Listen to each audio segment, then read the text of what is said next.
فلتنا منيهم. اه والله قول الحمد لله، قدر ولطف. فلتنا منيهم حرفيا.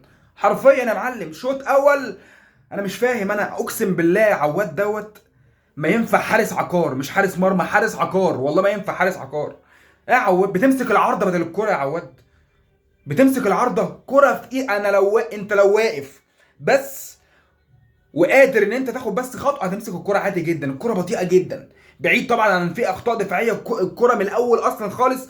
عم فتوح اللي النهارده ضرب لي 20 و30. مش ده يا معلم انت النهارده يا فتوح.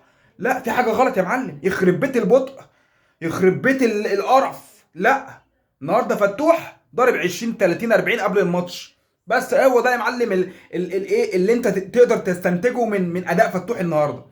مفيش تركيز، بطء شديد جدا. على فكره البطء ده برضو ممكن يدل على الخوف. تخيل لاعب زي فتوح، لعيب دولي نازل مباراه فاينل زي كده وخايف قدام فريق نهضة البركان اللي هو فريق ميت حرفيا. احنا برضه على فكره ميتين. احنا عايز اقول لك النهارده لو فريق نهضة البركان ملط فاحنا املط منه.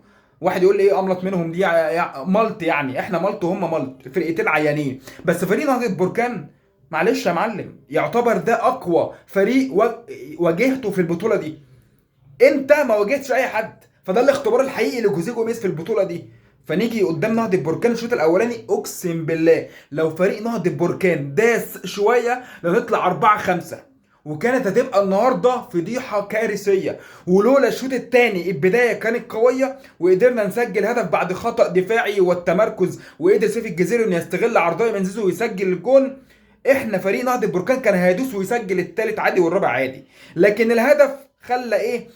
فريق نهضة بركان يبدا يخاف. برضو العامل البدني باين عليهم ان هم خلاص بيشحروا، بيطلعوا لسانهم زي الكلب في الملعب مش قادرين.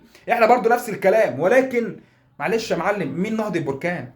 بعيد مع احترامي للفريق، ولكن كفريق وكامكانيات لا يا معلم، مش هم دول اللي يكسبونا. انت النهارده اقسم بالله مش موجود خالص. لا تقول لي بقى شوط تاني، اصل احنا الشوط التاني لعبنا كويس، اصل مش عارف ايه. الشوط التاني انت جبت جون وربنا كرمك، ما تدوس يا عم، ما تدوس يا عم. انت خايف ان انت تجيب التاني وخايف ان انت تكسب، ما تكسب.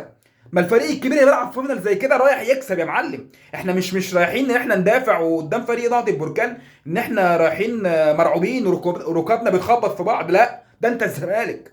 ولكن النهارده الراجل الوحيد اللي كان في الملعب محمد شحاته، شابوه يلا. اقسم بالله لا الترجوله يا انت ارجل، انت ارجل من كل اللعيبه اللي عندنا دي، ارجل من وفا فتوح يضرب 30 و40 قبل الماتش دول، ولا الوفا ولا عواد اللي خايف، ولا حسام عبد المجيد. صح ده انا نسيته. ايه يا عبد المجيد، الكره الاولى عدت خلاص مش ركله جزاء، الثانيه مش ركله جزاء، الثالثه لا انا مصمم ان انا اجيب لهم ضربه جزاء. ركله جزاء صحيحه مليون المية يا معلم. ولكن النهارده زيزو ما شفتوش غير في الاوفر بس اللي جاب الجون. يعني زي ما كان بعض الناس تقول ايه، غاب ركلات الجزاء فغاب زيزو فغاب الزمالك. ولكن الحقيقه الاخطاء التحكيميه اللي كانت بتحصل في الدوري المصري اعتقد ليها جوانب سلبيه كبيره على اداء الزمالك النهارده. ليه؟ لان الاخطاء التحكيميه كان في صالح الزمالك. فالنهارده في بطوله افريقيه فاينل زي كده اديك شايف الاداء.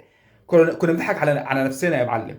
ولكن اتمنى ان شاء الله المباراه اللي جايه محتاجين نكسب 1-0، فربنا يستر ويبقى في تركيز من عم عواد لحسن المره الجايه بقى ايه، ربنا يعديها على خير.